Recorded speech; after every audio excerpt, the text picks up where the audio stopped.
Disclaimer: this story contains mature themes intended for adult viewers. Viewer discretion is advised. The evening air was heavy with silence, the kind that makes your heartbeat sound louder than it should. I stood by the mirror, wearing the soft pink nightwear my husband had gifted me a week ago. It wasn't the silk that made me nervous, it was the way his eyes lingered when he saw me in it. There was something different tonight, a quiet intensity between us, as though words weren't needed anymore. When he called my name from the other room, his voice was calm, too calm.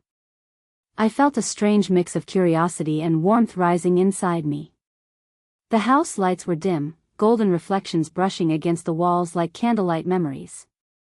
Every step toward that room felt slower, more deliberate, like I was walking into a moment that would change something between us. When I reached the door, he was standing there, not smiling, but watching me, his gaze deep and unreadable. Without a word, he closed the door behind me, the sound echoing softly through the quiet house.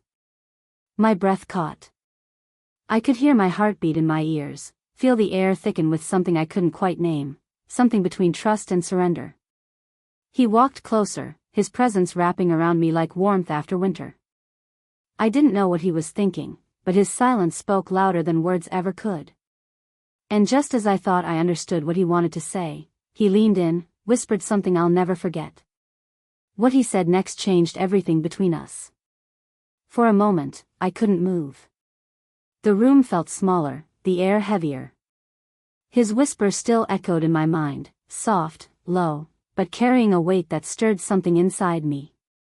I looked up at him, searching his face for answers, but all I found was that quiet seriousness he wore when something mattered deeply to him. We'd been married for 3 years, and in that time, we had learned each other's silences as much as our words. He wasn't the kind of man who spoke often, but when he did, it always meant something. Tonight, though, he didn't need to speak. His eyes told the whole story, a story of longing, of trust, and maybe a little bit of fear that I might turn away. I didn't. He reached out, gently brushing a loose strand of hair away from my face. His fingers lingered for a heartbeat too long, tracing the side of my cheek before pulling away. That one touch felt like an entire conversation, one filled with unspoken apologies, gratitude, and a yearning neither of us had named yet. "I just wanted to see you," he finally murmured. "To really see you." Something about the way he said it made my throat tighten. Maybe it was the sincerity in his tone, or the way his gaze softened as he looked at me, not at my clothes, not at my body, but at me. Outside, the faint hum of rain began tapping against the windows. Inside, it felt like time had slowed down, caught between heartbeats. I wanted to say something, but words would have broken the spell hanging between us. He stepped closer, his breath brushing against my forehead, his voice low as he whispered, "Do you trust me?" The question lingered like a spark in the air, one that could ignite everything or fade quietly into the night. And before I could answer, he reached behind me, and the lights flickered out. The lights went out, leaving only the faint silver of the rain filtering through the window. For a heartbeat, neither of us spoke. The quiet between us was louder than any words. I could feel him there, close, steady, familiar, yet there was something new in the air. Something unspoken. "I didn't mean to scare you," he said softly, his voice warm but distant, as if caught between guilt and need. "It's just, lately, I feel like you've been somewhere else. Even when you're right beside me." That confession hit harder than I expected. Because he wasn't wrong. Between work, routines, and the quiet walls of our home, something had slipped, a piece of the closeness we used to have. And now, here we were, trying to find it again in the soft dark of a rainy night. "I'm still here," I whispered. Maybe I just forgot how to show it. His hand found mine. The touch was hesitant at first, but then firmer, a promise, a question, a plea all at once. I could feel his pulse through his fingertips. My heart answered it before my voice could. "You haven't forgotten," he said, his tone dropping low. "You just need reminding."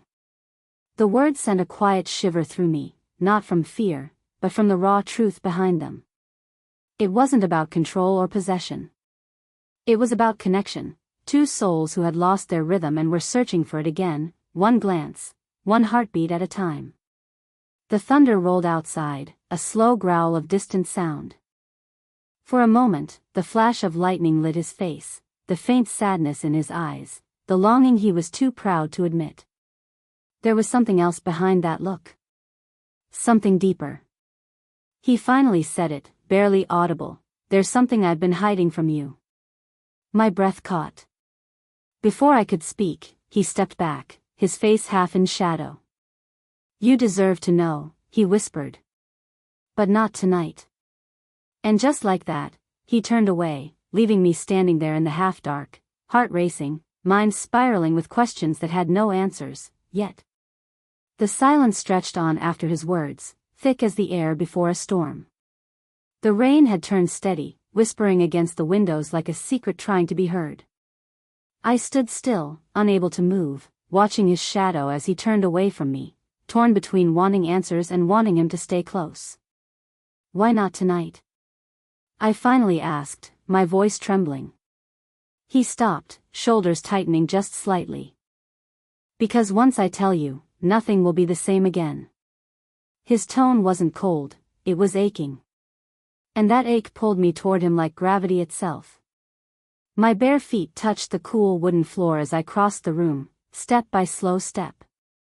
I didn't care about what secret he held anymore, I just needed to feel near him again. When I reached him, I could see his reflection in the window, his face half lit by lightning, eyes dark with emotion. He turned, and for a moment, we just stood there, two people circling a feeling that neither could name without breaking it. Do you ever think, I whispered, that love can be both safe and dangerous? He smiled faintly, the kind of smile that hides a storm. I think we've always lived right between the two. That line hung in the air, trembling with tension. He took a step closer, and I could feel the heat radiating from him, not physical heat, but the warmth of someone holding back everything they want to say. His hand brushed against my arm, slow, unsure, almost reverent. My breath caught, and the space between us felt smaller, tighter, charged. I could feel the moment bending, that thin line between restraint and surrender.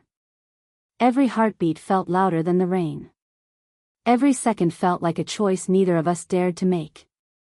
Then he whispered, voice trembling, if I tell you what I'm feeling right now, I don't know if I'll be able to stop. And before I could answer, thunder crashed outside, sharp, wild, perfect timing, as the screen went black in my mind, leaving the night hanging open, unfinished, waiting for what came next. The thunder rolled again, deep and restless, shaking the night like it carried our secrets inside it. He was still standing close, his breath mingling with mine, his voice quiet but trembling under the weight of what he hadn't yet said. Then, slowly, he stepped back, just enough to create a silence between us that hurt more than words. There's something else, he murmured. Someone else. Those two words froze the air. I blinked, trying to make sense of them, but he didn't move, didn't look away. What do you mean? I asked, my voice barely a whisper. He sighed, running a hand through his hair like a man fighting ghosts. Before you came into my life, I made a promise to someone. A promise I couldn't keep. And now she's back. 1,000 thoughts flooded my mind, jealousy, fear, disbelief, but above all, a quiet ache that came from knowing this wasn't just about betrayal. It was about unfinished emotions. Do you still feel something for her? I asked. He looked at me then, eyes full of torment. I don't know, he said. All I know is, when I'm with you, I can't breathe without you. But when she called, it felt like the past refused to die. His words stung, yet somewhere in that pain was a strange honesty that made my heart ache even more. I turned toward the window, the rain now heavy, each drop like a question I didn't know how to answer. For a long moment, neither of us spoke. The distance between us grew and pulsed with all that remained unsaid. Then my phone buzzed on the bedside table, a message glowing on the screen. From her. I didn't know her name, but the message was simple, cold. "He told you yet?" I looked at him, and he went pale. "You weren't supposed to see that," he said quietly. "Not like this."